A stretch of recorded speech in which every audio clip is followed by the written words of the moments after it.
Ça fait actuellement 10 minutes que j'essaye de régler mon appareil photo qui ne veut pas filmer. Jusqu'à ce que je me rende compte qu'en fait il n'y avait pas de carte mémoire dedans.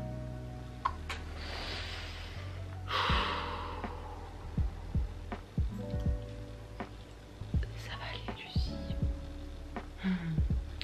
Hi guys, coucou les copains. Alors aujourd'hui je vous retrouve pour une nouvelle vidéo qui sera un update lecture. Ça fait vraiment 2 mois je pense que je vous ai pas présenté le livre. Donc là c'était inévitable, je sais pas pourquoi. Je me disais que j'avais vraiment pas lu beaucoup de livres. Bon, j'en ai pas lu des masses hein, mais j'avais l'impression qu'il fallait à chaque fois que je rajoute un livre pour vous faire un update lecture plus fourni. Et j'avais complètement oublié certains livres que j'avais lus en novembre en fait. Donc du coup je vais vous les présenter aujourd'hui. J'ai 6 livres à vous présenter. Donc étant donné que je connais ma tendance à parler un petit peu trop, je crois qu'on va se lancer maintenant. Voilà. Alors on va commencer tout de suite avec un livre que j'ai lu en novembre. Donc je l'ai lu du 8 novembre au 15 novembre. Donc ça a été assez rapide. Et il s'agit tout bonnement de Il est grand temps de rallumer les étoiles de Virginie Grimaldi. Donc c'est vraiment un livre qui m'a vraiment fait du bien au moment où je l'ai lu en fait. C'était vraiment feel good, ça m'a fait hyper rire. Et à la base je voulais la noter avec tous les moments qui m'ont fait bien rire. Sauf que je me suis rendu compte que j'allais annoter toutes les pages. Genre vraiment. Il y avait plein de petites phrases et tout qui étaient hyper rigolotes. Et franchement si à un moment dans l'année ou quoi que ce soit, vous êtes dans une passe ou dans un mauvais mood ou dans une panne de lecture, ou au moment où vous n'avez pas lire ou au moment où vous n'avez pas envie forcément de lire une grosse brique ou je sais pas, bah franchement lisez ça parce que c'est un petit bijou. À la base j'avais un petit peu des préjugés sur ce genre de livre parce que c'est vraiment pas du tout le genre de livre que je lis. J'avais toujours l'impression que c'est les mamies qui lisent ce genre de livre un petit peu cucul à praline. Sauf qu'au final c'était pas si cucul à praline que ça je trouve. Et c'était vraiment une super belle histoire. Ça m'a beaucoup touchée en fait, j'ai trouvé ça vraiment cool. Et puis je trouve que l'autrice a une manière d'écrire et de switcher d'un personnage à l'autre avec une telle efficacité et une telle aisance que en fait ça se lit tout seul.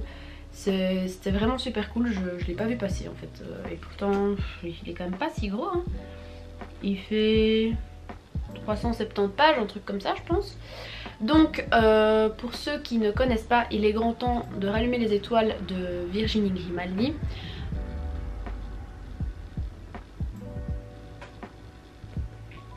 Ah là là les voitures. Donc pour ceux qui ne connaissent pas, Il est grand temps de rallumer les étoiles de Virginie Grimaldi.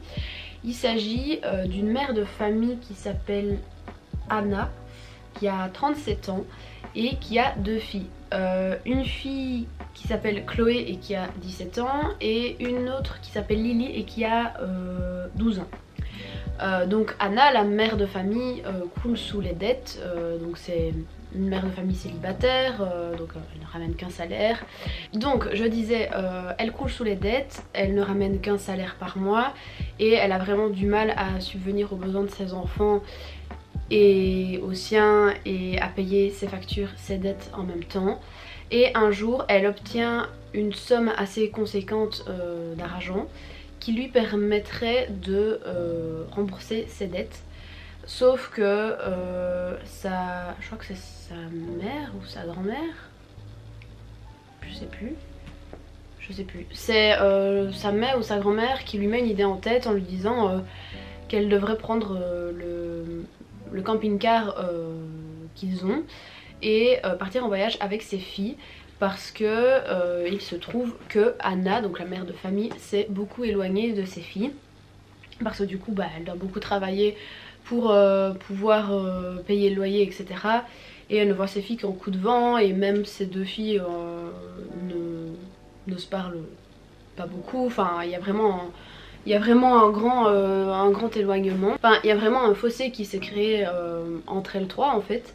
Et donc Anna doit choisir entre payer ses dettes et financièrement être plus à l'aise ou partir en voyage avec ses filles et essayer un petit peu de réparer ce fossé qui est en train de se créer. Et donc bah, vous devinerez ce qu'elle va faire, sinon il n'y aurait pas d'histoire. Elle décide de partir en voyage et là c'est tout un truc qui se passe. C'est un truc de malade, c'est un voyage, oui, en Scandinavie. Donc elle part voir les aurores boréales et tout ça. Et vous verrez qu'au tout début, les filles sont vraiment réticentes à l'idée de partir. Et qu'au fur et à mesure du voyage, le voyage va être enrichissant, que ce soit pour Anna que pour ses filles. Et elles vont apprendre un petit peu elles vont réapprendre à se connaître. Et c'était vraiment hyper touchant et hyper beau. Vraiment j'ai adoré. Et j'ai vraiment trop kiffé le personnage de Lily, qui était mais hilarante, enfin elle était super drôle. J'ai vraiment adoré. Donc franchement si c'est un livre que vous hésitez à lire, bah foncez, parce que je crois que ça peut vraiment convenir à tout le monde. Et c'était super cool, donc voilà. Ensuite une grosse bricasse que je vais vous présenter, que j'ai lu en novembre et dont j'ai fait un vlog. Il s'agit du tome 8,5 de Gardien des Cités Perdues. Donc regardez-moi, c'est quand même assez conséquent, hein, j'ai envie de dire. Et en fait c'est un guide de la saga mélangé au début du tome 9. Donc pour ceux qui ne le savent pas, Gardien des Cités Perdues, c'est une saga jeunesse en 8 tomes, avec le 8,5 pour le moment du coup. Et ça raconte l'histoire de Sophie Foster, qui est une jeune humaine de je crois 12-13 ans au début de la saga, qui découvre qu'elle est une elfe. Donc rapidement elle doit quitter sa famille et le monde dans lequel elle vit pour aller vivre en Atlantide avec... en Atlantide non, pour aller vivre dans les cités perdues avec les siens du coup. Et là-dessus elle va apprendre que son identité n'est pas celle qu'elle pensait être. Elle va apprendre qu'elle a des pouvoirs, notamment la télépathie.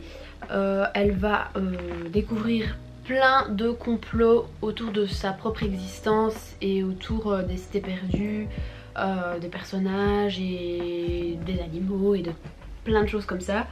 Et franchement c'est un univers hyper riche et c'est un univers merveilleux en fait. Moi à chaque fois que je lis cette saga, je me retrouve dans un état mais waouh, je suis à chaque fois émerveillée.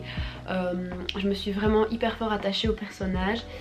Et voilà, je vais pas encore parler de cette saga pendant 1000 ans parce que je pourrais en parler des heures et des heures. Et donc dans le tome 8,5, on retrouve un guide de la saga. À la base Shannon Messenger n'était pas censée sortir de tome cette année parce que le 9 sortira seulement l'année prochaine. Sauf que ça fait quelques années qu'elle sort un tome tous les ans ou tous les 2 ans en novembre. Et je pense qu'elle a dit dans une interview qu'elle ne voulait pas nous laisser avec une année sans tome de la saga, surtout après cette année de mouise, hein. Et du coup elle a fait un guide de la saga avec le début du tome 9. Donc en fait le début du tome 9 il fait ça. Donc par rapport au livre c'est pas grand chose, il y a 250-300 pages je pense. Et tout le reste en fait c'est des illustrations, des petits tips de la saga, des résumés, l'histoire des personnages. On en apprend un peu plus sur l'univers en fait des cités perdues. Et c'est hyper chouette. Et c'est surtout aussi utile pour ceux qui n'ont pas forcément envie de faire une relecture des 8 tomes, ce que je peux comprendre. Moi j'aimerais bien les relire mais je sais pas si j'en aurai le courage. Et là en fait c'est super bien parce que du coup par exemple on a un récap de ce par quoi tous les personnages sont passés, enfin les personnages importants. Et du coup on a un résumé un petit peu de tout ce qui s'est passé dans chaque tome, enfin pour chaque personnage en tout cas. Et ça je trouve ça super cool, c'est un peu des résumés spoilants. On retrouve un petit peu les dossiers médicaux de Sophie, des trucs comme ça. On nous explique aussi les différentes villes, les villes aussi de tout... Donc on nous explique pas seulement l'univers des elfes, on en apprend vraiment plus sur l'univers, même sur les autres espèces, donc il n'y a pas que les elfes, il y a aussi les trolls, les gobelins, les ogres. On en apprend un peu plus sur leur lieu de vie, j'ai envie de dire. Et il y a des illustrations vraiment hyper belles. On a les illustrations des conseillers, on en apprend plus aussi sur les conseillers, il y a des cartes, enfin c'est juste trop cool, regardez. Regardez-moi ça. C'est juste magnifique la carte des conseillers, j'adore. Mais bref. Et en ce qui concerne le début du tome 9, eh ben, j'ai trouvé ça super cool. En général, Shannon Messenger, c'est le seul truc où je peux vraiment la blâmer, j'ai envie de dire. C'est qu'à chaque début de tome, je trouve que c'est un petit peu rébarbatif. Souvent c'est répétitif par rapport au tome précédent. Enfin, on nous explique un petit peu ce qui s'est passé dans le tome avant, à mon avis, pour nous rafraîchir la mémoire. Mais sauf qu'on passe vite plusieurs centaines de pages à rien apprendre et parfois c'est vraiment hyper saoulant. Enfin moi je sais que ça a généré quelques frustrations en moi par moment. Après c'est une saga que j'adore donc je lui en voudrais jamais mais bon voilà.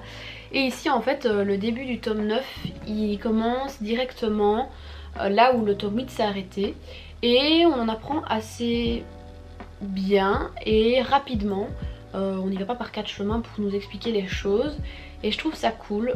En fait à la fin du tome 8 il se passe quelque chose avec un personnage en particulier et les événements reprennent directement à partir de ce moment là et moi j'ai vraiment trop aimé.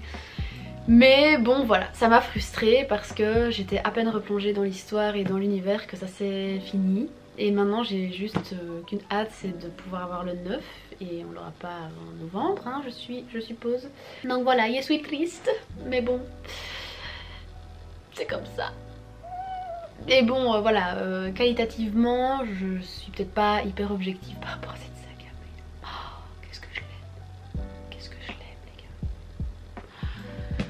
les gars. Et oui aussi j'ai vu que beaucoup de gens spéculer un petit peu sur le nombre de tomes que l'autrice va sortir à propos de la saga. Moi j'avais lu comme quoi Shannon Messenger avait signé pour 10 tomes grand max et que le 10e tome elle l'avait pas confirmé et qu'à la base elle avait confirmé 9 tomes pour la saga. Du coup je sais pas si le 9e sera le dernier ou pas mais dans ma tête j'ai l'impression qu'il n'y en aura pas plus que 10. Surtout que là, l'air de rien, on en apprend de plus en plus sur l'histoire et j'ai l'impression que si l'autrice faisait, je sais pas moi, 15 tomes, ça servira à rien à part juste tirer en longueur. Et même si j'adore la saga, je pense qu'il est temps au moment qu'on ait les réponses à nos questions. So, voilà. Alors, on va passer à une grosse partie. Parce que en novembre, j'avais commencé le tome 2 de la passe miroir. Alors, j'ai jamais fait d'avis sur la passe miroir, enfin sur le tome 1, parce que j'avais pas encore commencé ma chaîne, ma chaîne n'existait pas à ce moment-là en fait, et j'avais lu le tome 1 en janvier dernier, donc ça fait un an. J'avais été très frustrée, parce que j'avais vraiment eu du mal à rentrer dans l'histoire, il y avait des choses que je comprenais pas trop, et à la fin, quand j'avais commencé un petit peu à me mettre dedans, ben ça c'était fini. Du coup j'avais été très mitigée et j'avais vraiment hésité à continuer la saga. Quelle erreur j'aurais fait si je ne l'avais pas continué les gars, mais quelle erreur, quelle erreur. Alors, petite parenthèse, on peut admirer ce magnifique coffret de la saga que j'ai reçu pour Noël. Coucou tout le monde, c'est moi au montage, donc je m'excuse déjà pour la longueur de la vidéo, mais j'ai vraiment essayé de faire au mieux, mais je ne savais pas couper certains passages, j'avais beaucoup de choses à dire sur la passe miroir. Donc on a fait un petit live sur Instagram sur le tome 1 de la saga il y a quelques jours avec Aude de la chaîne Jaude, et j'ai oublié de parler de certains sujets, notamment les trigger warnings. Donc dans le tome 1 il y a un passage sur le viol qui pourrait choquer.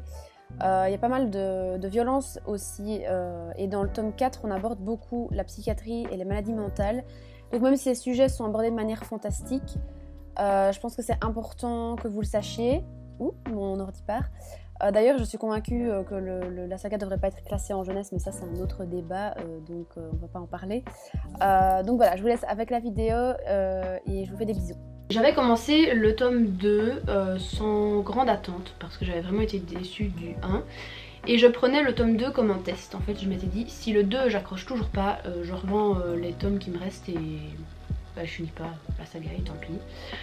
Au début j'ai commencé la saga et j'avais l'impression que c'était un peu la même ambiance que le tome 1, les premiers chapitres. Et rapidement, je sais pas pourquoi, je sais pas vous dire vraiment ce qui a fait que... J'arrive pas vraiment à expliquer, mais en tout cas, je sais que dans le tome 1, j'avais vraiment du mal avec le personnage d'Ophélie. Et je sais pas pourquoi, je sais pas si c'est parce que vu que j'avais déjà lu le tome 1, bah, je savais à quoi m'attendre d'Ophélie et donc du coup, j'allais pas être déçue. Et ben, je me suis vraiment hyper fort attachée au personnage. Et rapidement, j'ai commencé à le lire, mais de manière vraiment rapide. Et j'arrivais plus à m'arrêter en fait. Et j'arrive même pas à dire pourquoi. Mais je pense que les longueurs qu'on retrouve dans le tome 1 et qui m'ont dérangée personnellement, ils font quelque chose. Et en fait on se rend compte que le tome 1, il est pas long et énigmatique pour rien en fait. C'est ce qui fait un peu la saga et je trouve que le tome 1 il amène bien les choses.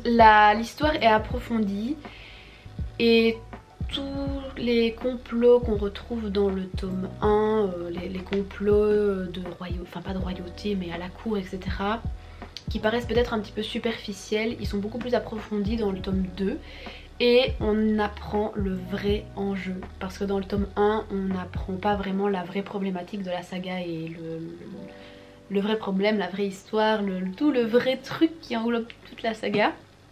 Mais en fait dans le tome 2 on va de révélation en révélation et franchement pour ceux qui ont eu le même ressenti que moi en lisant le tome 1, vous arrêtez pas ça les gars, vraiment vous feriez une énorme gourde, une énorme erreur, franchement. Lisez au moins le tome 2, si vous avez lu le tome 2 et que vous l'appréciez pas, alors je peux comprendre, c'est simplement que la saga vous convient pas. Mais pour moi le 2 il joue beaucoup sur la saga et vraiment faut que vous preniez la peine de le lire parce que c'est un truc de fou. C'est vraiment un truc de malade. Franchement, est-ce que j'ai besoin de le redire ou pas? Lisez Les Disparus du clair de lune les gars, c'est...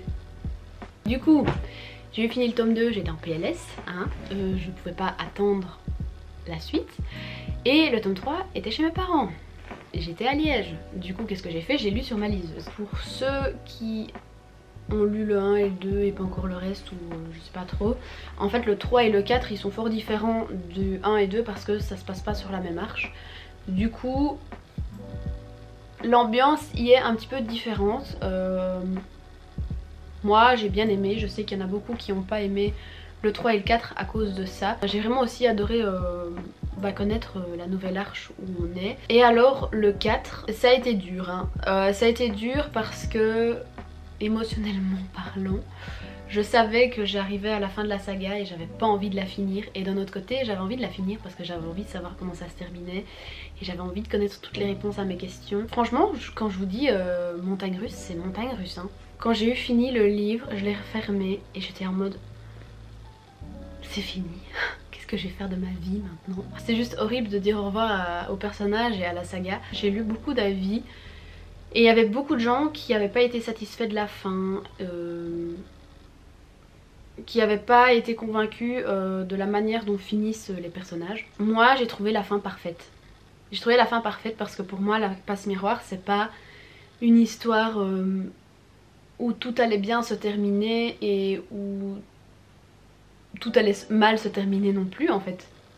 Je trouve qu'il y a quand même un côté sombre dans la saga et d'un autre côté on a un message plein d'espoir etc. Et je trouve que vraiment la fin était juste... Moi je l'ai trouvée parfaite pour l'univers en fait et même pour le personnage d'Ophélie. Je trouve que ça convenait parfaitement à son personnage. En fait il y a beaucoup de gens qui traduisent la passe miroir par la relation que Ophélie a avec Thorne et que Thorne a avec Ophélie et de l'évolution. Alors oui ça y joue et moi aussi d'ailleurs c'est en partie aussi pour ça que je fangirlais à mort sur Thorne, voilà. Mais en fait la passe miroir c'est pas juste l'histoire de deux personnes qui se rencontrent.